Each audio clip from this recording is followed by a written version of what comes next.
mensagem dessa noite, ela tem como tema lavando as mãos. Amados, abra uma palavra do Senhor no Evangelho de Mateus, capítulo 27, finalzinho do Evangelho de Mateus. Mateus capítulo 27, dos versículos 11 ao 26.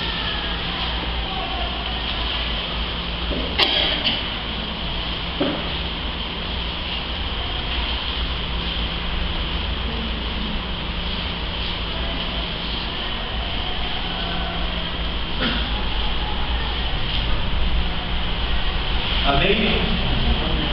Mateus 27, do 11 ao 26. Diz assim a palavra de Deus: Jesus estava em pé diante do governador, e este o interrogou, dizendo: És tu o rei dos judeus? Respondeu-lhe Jesus: Tu o dizes. E sendo acusado pelos principais sacerdotes e pelos anciãos, nada respondeu. Então lhe perguntou Pilatos: Não ouves quantas acusações te fazem? Jesus não respondeu nenhuma palavra, vindo com isso a admirar-se grandemente o governador. Ora, por ocasião da festa, costumava o governador soltar ao povo um dos presos, conforme eles quisessem. E naquela ocasião tinham eles um preso muito conhecido, chamado Barrabás. Estando, pois, o povo reunido, perguntou-lhes Pilatos: A quem quereis que eu vos solte? A Barrabás ou a Jesus, chamado Cristo? Porque sabia que por inveja o tinham entregado. E estando ele no tribunal, sua mulher mandou dizer-lhe: Não te envolvas com esse justo, porque hoje em sonho muito sofri por seu respeito. Mas os principais sacerdotes e os anciãos persuadiram o povo a que pedisse Barrabás e fizesse morrer Jesus. De novo perguntou-lhes o governador: Qual dos dois quereis que eu vos solte? E responderam eles: Barrabás. Replicou-lhes Pilatos: Que farei então de Jesus, chamado Cristo? Seja crucificado. Responderam todos. Que mal fez ele? Perguntou Pilatos. Porém, cada vez mais clamavam em alta voz, gritando: Seja crucificado. Vendo Pilatos que nada conseguia, antes, pelo contrário, aumentava o tumulto, mandou vir água e lavou as mãos perante o povo, dizendo: Estou inocente do sangue desse justo, fique o caso convosco. E o povo todo respondeu: Caia sobre nós o seu sangue e sobre os nossos filhos. Então Pilatos lhe soltou Barrabás, e após haver açoitado a Jesus, entregou-o para ser crucificado. Amém? É uma passagem bastante conhecida, narrando uma parte da Via Crucis, o final da vida terrena de Jesus Cristo. Jesus estava seguindo o seu destino rumo à cruz. A cruz era o seu objetivo. A cruz era o propósito da sua vida nessa terra. A cruz era o meio de propiciar os pecados. A cruz era o meio de aplacar a ira de Deus. E na cruz, Jesus se tornaria o nosso resgatador. Eu acho muito bonita essa palavra, resgatador, porque ela vem de um texto lá no Antigo Testamento, a história de Ruth. Se os irmãos analisarem bem ou se lembrarem, nós vamos ver um determinado momento da vida de Ruth, a Moabita, que ela vai se deitar na eira aos pés de Boaz. E Boaz é chamado de resgatador, era aquele que podia comprar ou pagar uma dívida, ou assumir um compromisso. Eu vejo nessa passagem uma tipificação do que o Senhor Jesus fez com a igreja. Assim como Ruth se prostrou, se entregou, deitando-se aos pés de Boaz, era um gesto de entrega, uma mulher deitada aos pés de um homem, enquanto ele dormia. assim a igreja se rende a Cristo. E Cristo se torna o resgatador, o que pagou o resgate, o que pagou a dívida. Então, amados, a nossa dívida foi paga pelo sangue precioso de Jesus Cristo derramado na cruz.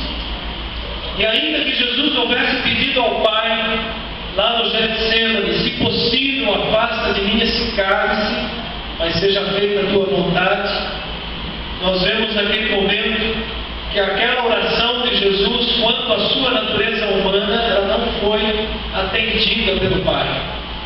Não foi possível o Pai afastar aquele cálice de morte, e Jesus, ele vai para a cruz.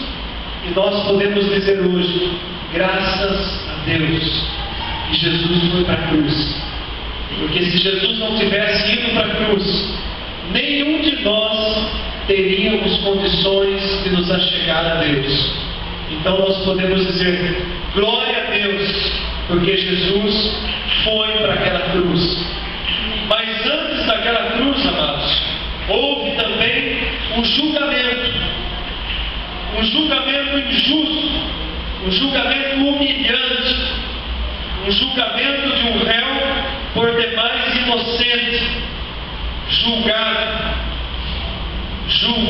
e jogado de um lado para o outro, como se fosse um ladrão, um bandido. Assim foi o julgamento de Jesus, julgado por aqueles que detinham a autoridade entre os homens, ele que era a maior autoridade que existiu. Jesus se vê então diante de Pôncio Pilatos. Eu parei um pouquinho para pesquisar sobre quem foi Pôncio Pilatos. Pôncio Pilatos era um homem romano que galgou uma caminhada, uma carreira militar, e ele foi governador da província da Judéia do ano 26 ao ano 36 da nossa era, da era cristã. E Pilatos foi empossado como governador da Judéia pelo imperador romano Tibério. Ele tinha a simpatia desse imperador Tibério César, e ele foi empossado para governar sobre aquela província, o Império Romano. Ele dividia todas as suas conquistas, todos os países, as nações conquistadas, dividia em províncias, e ali colocava um governador. Eram muitas províncias. Para se ter ideia, aquele pedacinho onde é Israel hoje tinha pelo menos 4 províncias, porque ali era uma área de muito tumulto, era uma área propensa a muitas revoltas, né? O povo judeu sempre foi um povo que não se submeteu ao domínio de outras nações. E Pôncio Pilatos foi governador daquela província da Judéia, e ele governou ali por 10 anos, exatamente naquele momento onde Jesus é levado pelos sacerdotes, pelos fariseus, diante dele para ser julgado. Os judeus não podiam condenar ninguém à morte, e alguém que eles desejassem condenar à morte tinha que ser levado a um governador romano. E na ocasião, o governador era Pilatos, Pôncio Pilatos. O historiador Flávio José, ele diz que Pilatos era um homem cético que matava qualquer insurgente sem piedade. Qualquer um que se levantasse contra o Império Romano ou fizesse algum tumulto, Pilatos era um homem que mandava matar sem pensar 2 vezes. Era essa a característica, o seu caráter. E além disso, José diz que ele era um zombador, né? Um cético que não cria em Deus, né? Esse era o homem que estava ali, a autoridade a qual Jesus foi colocado diante. E é interessante a gente olhar a história de Pilatos, porque esse homem teve uma grande oportunidade de se render a Cristo. A própria mulher de Pilatos, que segundo a história se chamava Cláudia, ela teve um sonho durante a noite, e ela vai até Pilatos orientá-lo: olha, não se envolva com esse justo. Eles reconheciam que Jesus era justo, era inocente. A própria esposa alertou, mas como é de costume, os homens não costumam dar muito ouvido aos conselhos das esposas, e muitas vezes pagam alto preço por isso. Pilatos não deu atenção, e ele seguiu dentro daquilo que lhe cabia, que era abafar qualquer tumulto naquela região. Porque se surgisse um tumulto, e esse tumulto chegasse até César, até o imperador poderia simplesmente destituir o governador. Olha, você foi incapaz de conter uma situação e agora o problema chegou a mim. Era essa a condição. Então César não aceitava tumultos, não aceitava insurgências, né? E Pilatos era o responsável por conter a situação naquela região. E a região estava em polvorosa, né? Pegando fogo. O fato de Jesus ter sido acusado como alguém que se dizia rei dos judeus era uma condenação digna de morte pelo Império Romano, porque ele afrontava a autoridade de César. A Judéia toda estava sob o domínio de Roma e não poderia se levantar nenhum rei ali que não fosse instituído por César.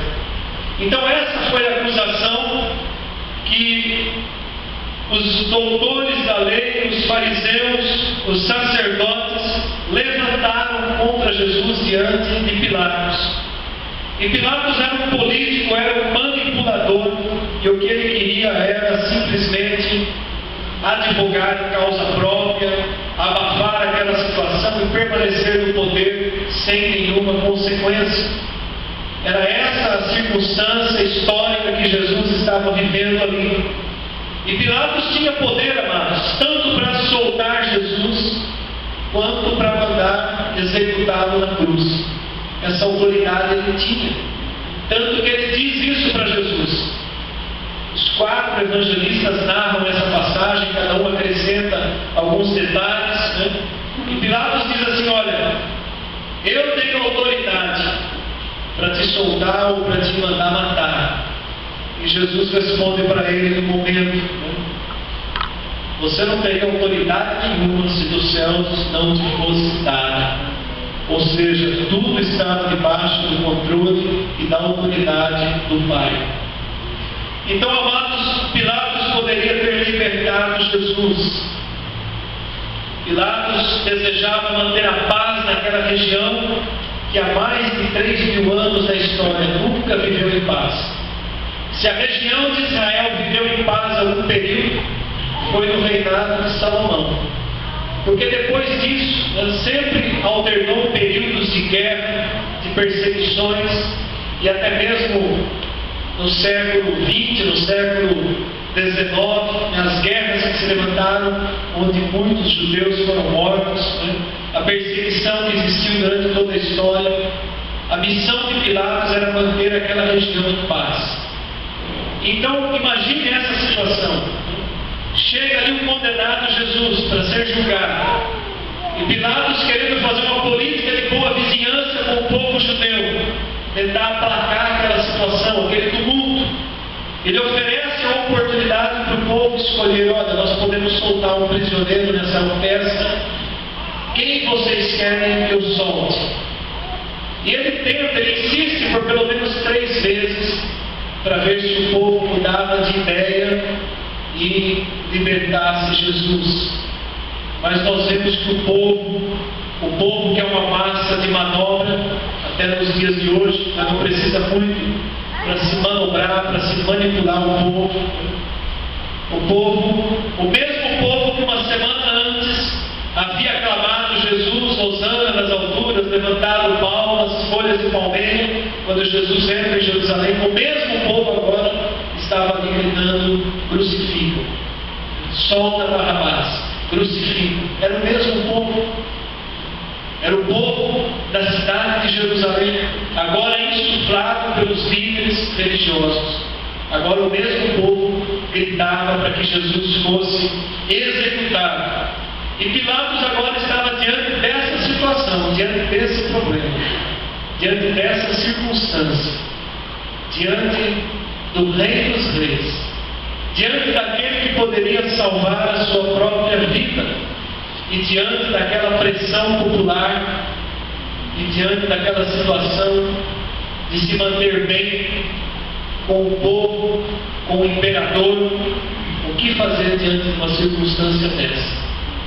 Então ele toma uma atitude, ele toma uma decisão. Pilatos manda trazer uma bacia com água, e ali ele lava as suas mãos. Pilatos decidiu não decidir. Pilatos decidiu ficar em cima do muro, como nós costumamos dizer. Não vou me comprometer com isso. Ou melhor, vou transferir o problema para o povo. Essa culpa não vai ficar comigo. E assim eu satisfaço o povo, tudo fica bom, tudo fica bem, o assunto não vai chegar até o imperador, eu permaneço no governo, defendo a minha causa, fica tudo em ordem.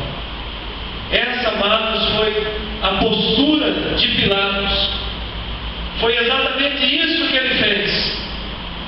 Pilatos desperdiçou a chance de se comprometer com Cristo e ser salvo. Ele poderia ter se comprometido naquele momento. Perdeu a oportunidade que mudaria a sua vida para sempre. Muitas pessoas continuam fazendo isso nos dias de hoje, prorrogando o momento de se renderem a Cristo, desperdiçando as oportunidades de uma entrega genuína, verdadeira a Cristo. Jesus iria para a cruz de qualquer jeito, mas ele poderia ter ido por outras mãos. Pilatos poderia ter sido conhecido como o primeiro governador romano convertido. Já pensou? De repente a Bíblia poderia narrar uma história assim, que Pilatos se converteu, se rendeu a Cristo e se tornou o primeiro governador romano convertido.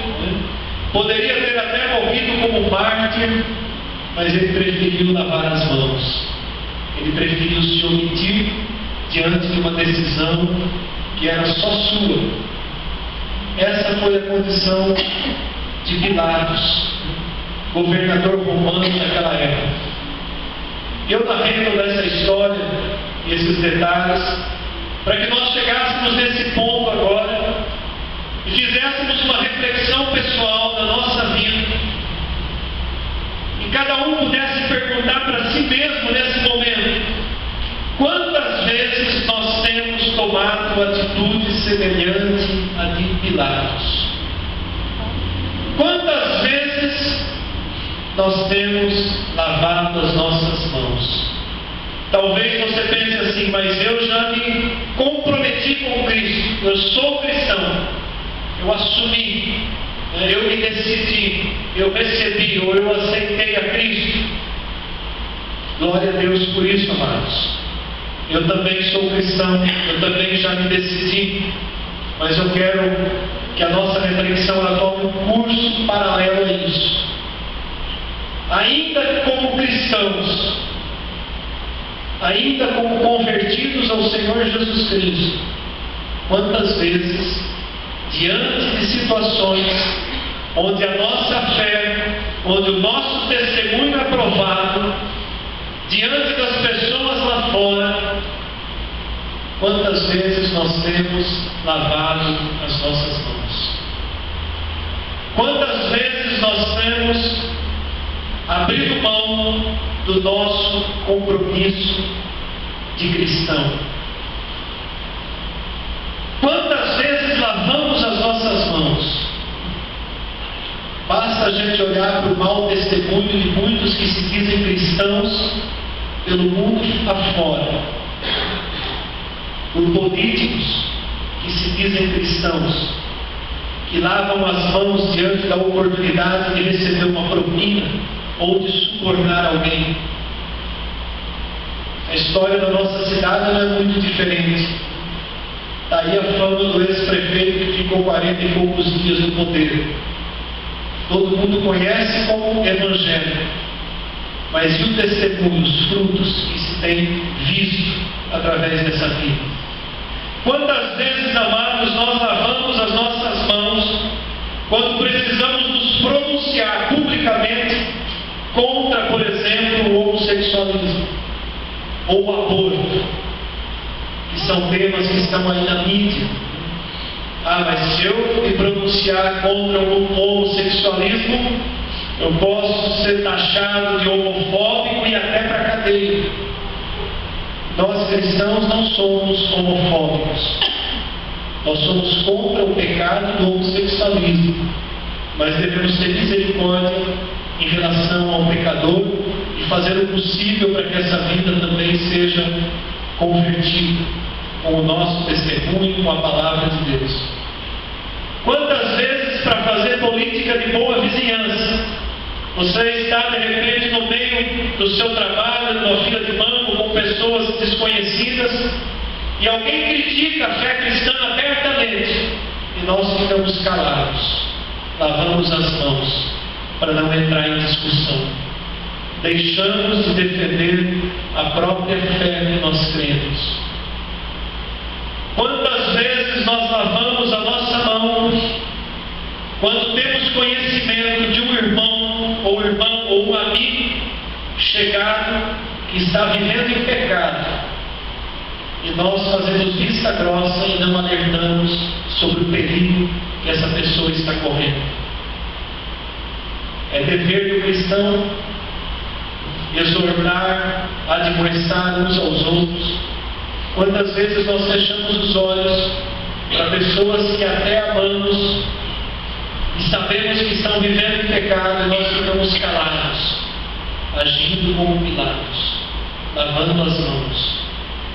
Quantas vezes deixamos de repreender ou até abraçamos alguém que está vivendo descaradamente em adultério para manter uma política de boa amizade, quando a palavra de Deus condena, quando deveríamos alertar essa pessoa: conserta a tua vida, porque um dia vai prestar contas ao Senhor.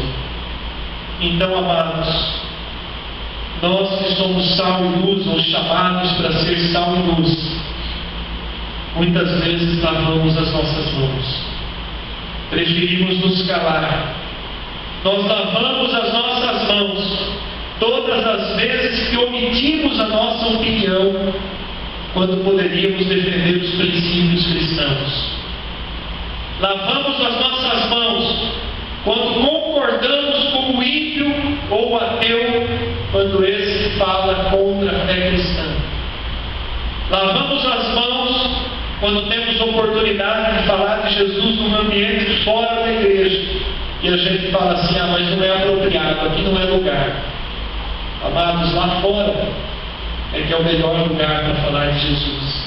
Nós não vamos ganhar almas se a nossa boca permanecer calada e perdermos as oportunidades de pregar o Evangelho, ou não simplesmente dar um testemunho daquilo que Deus tem feito pela nossa vida.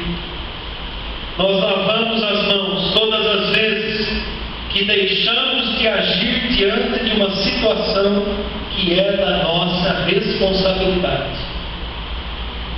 Nós cristãos temos responsabilidades como todas as demais pessoas, só que as nossas decisões, elas podem levar alguém à conversão ou afastar alguém do caminho de Deus, porque nós somos alvos, nós somos vidraça, as pessoas estão de olho nas nossas atitudes, e quando nós nos omitimos lavando as mãos, podemos comprometer até mesmo a oportunidade de alguém encontrar a Cristo. Quantos pais cristãos estão lavando as mãos em relação à educação dos seus filhos? Mas educar uma criança dá trabalho. Melhor deixar que a escolinha eduque. Melhor deixar que a professora da creche ou da EMEI repreenda, ensine. Não é lá que o seu filho vai receber educação. Também, mas a educação é dentro de casa. Criar um filho exige paciência, dedicação, perseverança, comprometimento. Quantas vezes nós pais lavamos as mãos porque dá trabalho levantar cedo e trazer a criança para a escola dominical? Quantas vezes temos lavado as nossas mãos na responsabilidade de educá-los, eles que não são nossos, são herança do Senhor. E um dia o Senhor vai chegar para você, pai, para você, mãe, e vai perguntar: o que você fez com a minha herança? Você educou nos meus caminhos a herança que eu te dei? Ou você ficou tão perdido no seu trabalho, querendo ganhar dinheiro e crescer, e esqueceu de edificar essa alma nos meus caminhos? Lavamos as mãos. Quantos homens, quantos maridos têm lavado as mãos diante das responsabilidades de serem sacerdotes dentro do lar? Homens cristãos que têm lavado as mãos, empurrado o problema para a mulher resolver, quando ele deveria estar à frente da casa e resolvendo os problemas. Jogado nas costas da esposa, da parte mais frágil, aquilo que era responsabilidade dele, lavando as mãos. E por outro lado também, amados, quantas mulheres estão lavando as mãos em relação às suas responsabilidades de esposas, de auxiliadoras, de mães, porque muitas vezes precisam relaxar no Facebook, esquecem da vida, lavando as mãos em relação à responsabilidade de serem intercessoras, de dobrar o joelho pela família, pelos filhos, lavando as mãos. E aí o problema de repente se acumula dentro de casa, não sabe por quê, de repente surgiu tanto problema, brotou que nem erva daninha, porque marido e mulher não moram juntos, não abençoam os filhos, não tem mais tempo para o outro, continuam lavando as mãos para as responsabilidades da família. Filhos que lavam as mãos em relação às suas responsabilidades dentro do lar. Eu não pedi para nascer, meu pai e minha mãe que tem que se virar mesmo, né? Eu estou aqui só para receber, né? Não tenho que colaborar com nada. Continua lavando a mão, lavando a mão, né? Em relação às responsabilidades de um ministério, a obra do Senhor. Quantos homens e mulheres que foram chamados para exercer algum ministério, mas por um motivo ou por outro, lavam as mãos, deixa que outro faz. Eu estou muito cansado para isso. Nós lavamos as mãos porque não precisamos ser tão severos assim conosco mesmos. Está tão difícil a vida, é melhor a gente deixar o barco seguir. Mas, amados, nós não fomos chamados para deixar o nosso barco à deriva. O povo de Deus é chamado para enfrentar as tribulações, para lutar, para passar pelas tempestades, para atravessar os desertos, porque nós temos um Deus que nos acompanha em toda situação. Então nós, povo de Deus, nós não fomos chamados para lavar as mãos, para ver como é que está, deixar como é que está e ver como é que fica. Não fomos chamados para cruzar os braços, amados. Nós somos o povo que Deus conta para fazer diferença nessa terra. As nossas famílias são famílias benditas do Senhor, abençoadas para fazerem diferença nesse mundo que vive um caos. Somos nós, amados. Podemos lavar as nossas mãos. Nós cristãos precisamos tomar atitudes. Não podemos lavar as mãos diante das situações que exigem de nós uma atitude cristã. O Senhor Jesus disse lá em Mateus 10:33: mas aquele que me negar diante dos homens, também eu o negarei diante do meu Pai que está nos céus. Já parou para pensar nisso? Todas as vezes que lavamos as mãos, nos omitimos, temos vergonha, nós estamos negando a Cristo.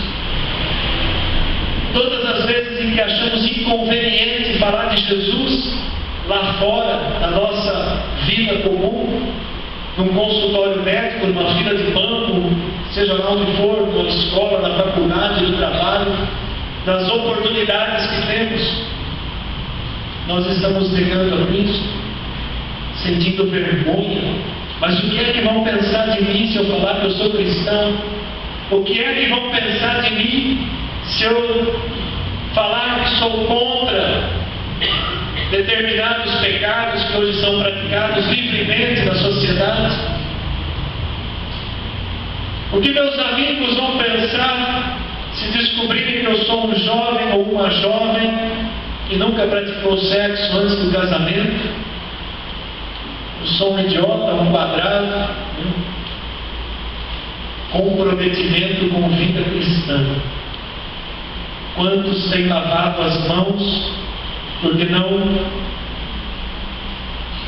têm coragem de assumir e viver aquilo que a palavra de Deus manda? Mas eu gostaria de desafiar a cada um hoje, e eu começo com a minha própria vida. Vamos fazer um propósito. Nós estamos no comecinho do ano de 2015. Por que não fazer um propósito de assumir a nossa identidade cristã? Assumir a nossa identidade cristã. Quando alguém interpelar você e perguntar, mas por que você não faz isso? Por que você não pega essa propina? Não, porque eu sou cristão. Quando o patrão te obrigar a mentir, não, eu não vou fazer isso porque eu sou cristão. Quando alguém tentar te subornar, não, eu não quero isso porque eu sou cristão. Quando alguém te incentivar a falar mal de alguém, não, eu não entro nessa conversa, não empresto meu ouvido à fofoca porque eu sou cristão. Quando alguém perguntar e incentivar você, olha, vamos tomar uma bebida, vamos encher a cara hoje, vamos para uma balada, vamos para uma festinha, você sabe que o ambiente não é aconselhável você dizer, não, eu não vou porque eu sou cristão. Eu não vou praticar sexo antes do casamento porque eu sou cristão. Eu não vou roubar, não vou mentir, não vou deixar de pregar o Evangelho lá fora porque eu sou cristão. Assumir a nossa identidade de cristãos. Esse é um desafio, amados. E se nós tivermos que lavar as mãos, que seja como Davi, no Salmo 26, versículo 6, onde ele diz assim: lavo as mãos na inocência e assim andarei no Senhor ao redor do teu altar. Aí sim nós podemos lavar as mãos. Lavar as mãos na inocência, na justiça. Davi diz isso: lavo as mãos na inocência e assim andarei, Senhor, ao redor do teu altar. Porque quando nós nos comprometemos com Cristo, nós podemos ter liberdade de andar, de subir ao altar, de apresentar a nossa vida na presença de Deus. Então, amados, a mensagem dessa noite, ela é um chamado ao nosso comprometimento com Cristo. O nosso comprometimento com a nossa identidade cristã. O nosso comprometimento com o testemunho do Evangelho do Senhor Jesus Cristo. Essa é a verdadeira igreja do Senhor. Uma igreja que não abre concessões ao pecado. Uma igreja que busca a cada dia a santidade, o compromisso, a oração. Essa é a verdadeira igreja que o Senhor vai buscar. Quando soar aquela trombeta, quando chegar o arrebatamento, esse é o povo que vai subir. Aqueles que estão verdadeiramente comprometidos com o Senhor Jesus Cristo. Aliás, se você pesquisar a história de Pilatos e quiser saber como foi que ele morreu, de tanto lavar as mãos, um outro imperador que assumiu depois de Tibério, Calígula, obrigou Pilatos a cometer o suicídio. E ele morreu no ano de 37, cometendo suicídio por ordem do imperador. Ou você se mata ou nós matamos. Não adiantou ele ficar em cima do muro. Eu lembro de uma historinha que o presbítero Zé Divino me contou uma vez, né? dizendo que tinha um camarada, eu acho que eu já contei aqui também algumas vezes, né? O camarada teve a oportunidade de decidir por Cristo, subiu em cima do muro.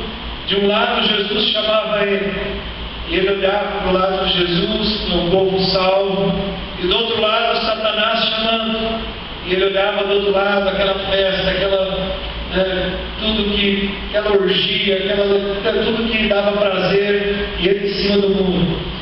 E de repente chega um momento em que ele é interpelado. Aí Jesus pergunta: escuta, você não vai descer do muro e vir para cá? Não, o muro está bom. Decide, rapaz, desce desse muro. Tá bom então, decidi. O que você decidiu? Eu decidi ficar no muro. Tem certeza? Tenho, decidi ficar no muro. Jesus vai, o diabo pergunta: você decidiu mesmo ficar no muro? Decidi ficar no muro. Então, desce que o muro é meu. O muro é do diabo. Ficar em cima do muro é a mesma coisa que optar pelo caminho do diabo. Então, que nós possamos verdadeiramente assumir a nossa identidade cristã, dentro, fora, aonde nós estivermos, que nós sejamos conhecidos como homens e mulheres de Deus, jovens de Deus, que nós possamos ser referenciais para as outras pessoas, que as pessoas possam olhar para mim, para vocês, e dizer assim: tem algo de diferente na vida dessa pessoa, eu quero isso que ele tem. Que as pessoas possam chegar até nós e perguntar: escuta, eu vejo que a tua vida é diferente, que você enfrenta as dificuldades de outra maneira, o que é que você tem que eu não tenho? E a gente poder falar: olha, eu tenho o Espírito Santo de Deus em mim, eu tenho Jesus na minha vida. Que esse seja o nosso testemunho, e que se nós formos lavar as mãos, seja como Davi, da inocência, da justiça. Amém, igreja? Amém. Deus seja